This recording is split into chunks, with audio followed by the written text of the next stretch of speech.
அழிவின் விளிம்பில் உள்ள தகரத்தில் பொருட்கள் செய்யும் தொழிலில் தற்போது மழை நேரம் என்பதால் மோட்டார் கவர்கள் விற்பனை அதிகரிக்க தொடங்கியுள்ளது. ஒரு காலத்தில் தகரத்தில் செய்யப்பட்ட பொருட்களை பொதுமக்கள் அதிக அளவில் பயன்படுத்தி வந்தனர்.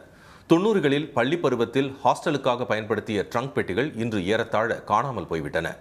இதுபோல் தகர கதவுகள், தகர உண்டியல், தகர சோப்பு டப்பா, தகர ஸ்டாண்ட் என தகரத்தில் செய்த பல்வேறு பொருட்களின் விற்பனையும் முற்றிலும் முடங்கிவிட்டது.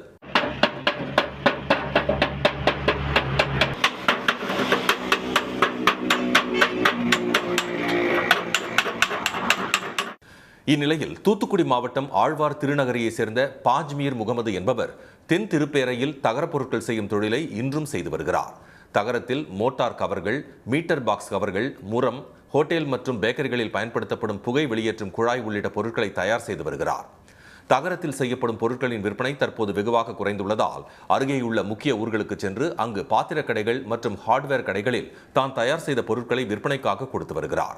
தற்போது மழைக்காலம் தொடங்கிவிட்ட நிலையில் மோட்டார் கவர்கள் விற்பனை அதிகரித்துள்ளதாக மகிழ்ச்சி தெரிவிக்கும் இவர் தகரத்தில் செய்யப்பட்ட பொருட்களின் தயாரிப்புக்கு அரசு உதவிகள் வழங்கிட வேண்டும் என்று கோரிக்கை விடுத்துள்ளார். உடனுக்குடன் செய்திகளை தெரிந்து கொள்ள சன் நியூஸ் பெல் ஐகானை கிளிக் பண்ணுங்க.